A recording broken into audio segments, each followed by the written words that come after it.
ಕೆಲವೊಮ್ಮೆ ಒಬ್ಬಂಟಿಯಾಗಿ ಇರುವುದು ಕೂಡ ಅದೃಷ್ಟವೇ ಅನಿಸುತ್ತದೆ. ಏಕೆಂದರೆ ಯಾರ ಬಗ್ಗೆ ವ್ಯಾಮೋಹ ಇರುವುದಿಲ್ಲ, ಬದುಕಿನ ಮೇಲೆ ಆಶಯವೂ ಇರುವುದಿಲ್ಲ, ಸಾವಿನ ಮೇಲೆ ಭಯ ಇರುವುದಿಲ್ಲ.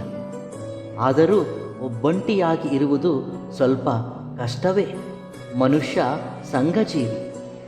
ಬೇಕು ಅಂದರೂ ಮರಳಿ ಬರದೇ ಇರುವುದು ಗತಜೀವನ. ಬೇಡವೆಂದರೂ ಬರುವುದು ಮರಣ. ಎಷ್ಟಿದ್ದರೂ ಸಾಕು ನಿಸದೇ ಇರುವುದೇ ಹಣ. ಜೀವನದಲ್ಲಿ ಕೆಲವರು ಕೊಡುವ ಪೆಟ್ಟಿನಿಂದ ದೇಹಕ್ಕೆ ನೋವು ಆಗುವುದಿಲ್ಲ, ಆದರೆ ಮನಸ್ಸಿಗೆ ಆಗುವ ನೋವು ದಾರಿಯನ್ನು ಹುಡುಕುತ್ತದೆ. ಜೀವನದಲ್ಲಿ ನಿಶ್ಶಬ್ದ ಮತ್ತು ಕತ್ತಲು ಕಲಿಸುವ ಪಾಠಗಳು ಬಹಳ ಆಳವಾಗಿರುವವು. ಏಕೆಂದರೆ ನಿಶ್ಶಬ್ದವು ಯಾವಾಗಲೂ ಸತ್ಯವನ್ನೇ ಹೇಳುತ್ತದೆ. ಇನ್ನು ಕತ್ತಲು ನಮ್ಮವರು ಅಂದುಕೊಂಡ ಮನುಷ್ಯರ ನಿಜ ಸ್ವರೂಪವನ್ನು ತಿಳಿಯಪಡಿಸುತ್ತದೆ. ಮನುಷ್ಯ ದುಃಖ ಮತ್ತು ನೋವಿನಲ್ಲಿದ್ದಾಗ ನಿಶ್ಶಬ್ದವಾಗಿ ಇರಲು ಇಷ್ಟಪಡುತ್ತಾನೆ. ಯಾವಾಗಲೂ ಕೂಡ ಅತಿ ಸ್ನೇಹ, ಅತಿ ಪ್ರೇಮ ಮತ್ತು ಅತಿ ಸಲಿಗೆ ಮನಃಶಾಂತಿಗೆ ಹಾನಿಕರ. ಹಾಗೆ ಅತಿಯಾಗಿ ಬಾಂಧವ್ಯ ಬೆಳೆಸಿಕೊಂಡರೆ ಅದೇ ಸ್ಥಾಯಿಯಲ್ಲಿ ದುಃಖವನ್ನು ಸಹಿಸಿಕೊಳ್ಳಬೇಕಾಗುತ್ತದೆ. ಆರಂಭದಲ್ಲಿ ಸತ್ಯ ದುಃಖವನ್ನು ಉಂಟು ಮಾಡುತ್ತದೆ, ಹಾಗೆ ಸುಳ್ಳು ಸಂತೋಷವನ್ನು ಉಂಟು ಮಾಡುತ್ತದೆ. ಆದರೆ ಸಂತೋಷಪಟ್ಟವರು ಮುಂದೊಂದು ದಿನ ದುಃಖ ಪಡಲೇಬೇಕು. ಹಾಗೆ ದುಃಖಪಟ್ಟವರು ಸಂತೋಷ ಪಡುತ್ತಾರೆ, ಏಕೆಂದರೆ ಸತ್ಯವೇ ಗೆಲ್ಲುತ್ತದೆ.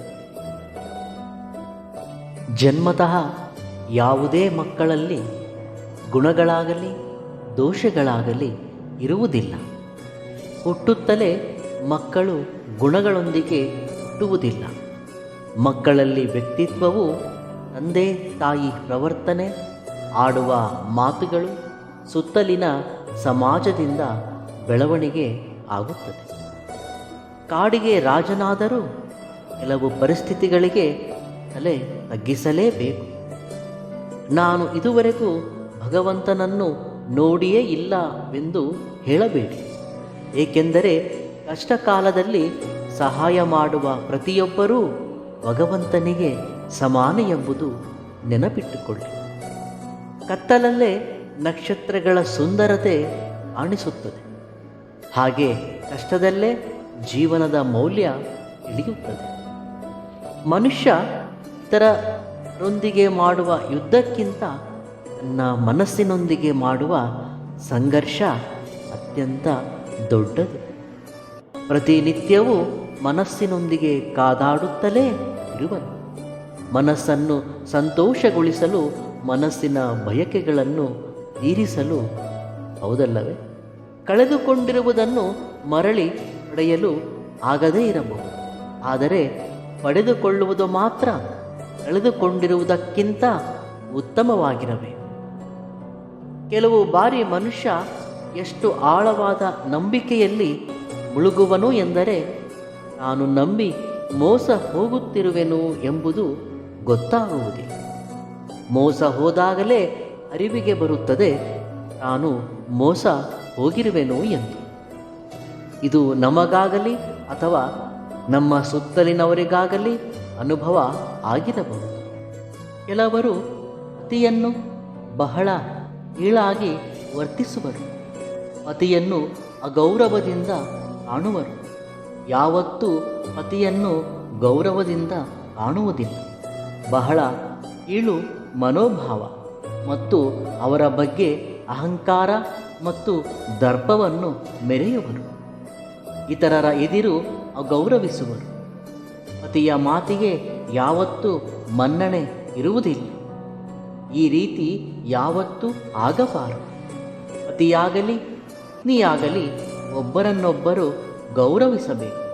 ಯಾರ ಮೇಲೂ ದರ್ಪ ಮೆರೆಯಬಾರದು. ಏಕೆಂದರೆ ಪತಿ ಪತ್ನಿ ಎರಡಲ್ಲ, ಒಂದು. ಸಂದರ್ಭಕ್ಕೆ ಮತ್ತು ಪರಿಸ್ಥಿತಿಗೆ ಅನುಗುಣವಾಗಿ ಮಾತಿಗೆ ಮನ್ನಣೆ ಕೊಡಬೇಕು.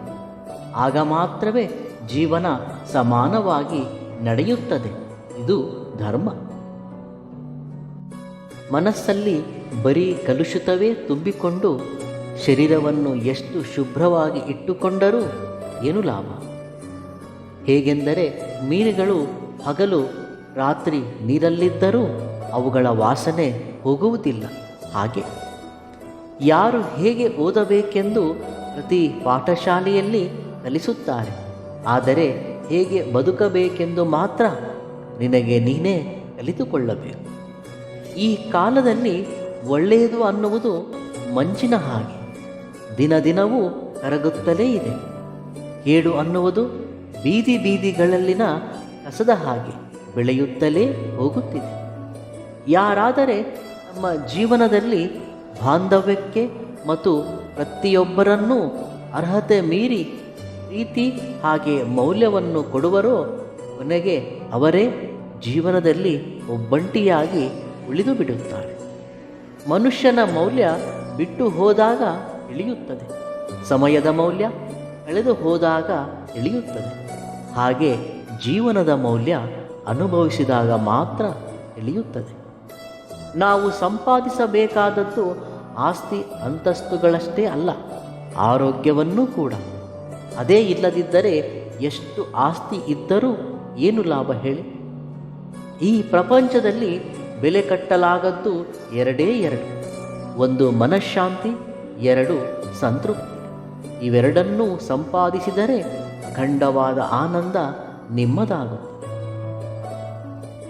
ಸಮಯ ಮತ್ತು ಪರಿಸ್ಥಿತಿಗೆ ಅನುಗುಣವಾಗಿ ಇರುವುದೇ ಮನುಷ್ಯನ ಉನ್ನತ ಲಕ್ಷಣ. ಕಷ್ಟವನ್ನು ನೋಡಿ ಅತಿಯಾಗಿ ಭಯಪಡಬೇಡ ಮತ್ತು ದುಃಖವೂ ಪಡಬೇಡ. ನೀನು ಭಯಪಟ್ಟರೂ ದುಃಖಪಟ್ಟರೂ ಅದು ಮತ್ತಷ್ಟು ಬಲಗೊಳ್ಳುತ್ತದೆ. ಮನಸ್ಸು ಅನ್ನುವುದು ಎಲ್ಲರನ್ನೂ ಇಷ್ಟಪಡುವುದಿಲ್ಲ. ಒಂದು ವೇಳೆ ಇಷ್ಟಪಟ್ಟರೆ ಪ್ರಾಣ ಹೋದರೂ ಮರೆಯುವುದಿಲ್ಲ. ಕಾಯುವಿಕೆಯಲ್ಲಿ ಎಷ್ಟು ದುಃಖವಿರುತ್ತದೆ ಮತ್ತು ಎಷ್ಟು ನರಕವಿರುತ್ತದೆ. ಪ್ರತಿದಿನ ಪ್ರತಿ ಕ್ಷಣ ಸಿಗದಿರುವ ಪ್ರೇಮಕ್ಕಾಗಿ ಕಾಯುವವರಿಗೆ ಮಾತ್ರ ಅರ್ಥವಾಗುತ್ತದೆ. ಧೈರ್ಯದಿಂದ ಇರಿ, ಶಾಂತಿಯಿಂದ ಇರಿ, ಸಮಾಧಾನದಿಂದ ಇರಿ. ಖಂಡಿತವಾಗಿಯೂ ಎಲ್ಲವೂ ಒಳ್ಳೆಯದೇ ಆಗುತ್ತದೆ. ಇವೆಲ್ಲವುಗಳಲ್ಲಿ ನಿಮಗಿಷ್ಟವಾದ ಸೂಕ್ತಿಯನ್ನು ಕಾಮೆಂಟ್ ಮುಖಾಂತರ ತಿಳಿಸಿ. ವಿಡಿಯೋ ಇಷ್ಟವಾದಲ್ಲಿ ಸಬ್ಸ್ಕ್ರೈಬ್ ಮಾಡಿ ಮತ್ತು ಲೈಕ್ ಮಾಡಿ. ಧನ್ಯವಾದಗಳು.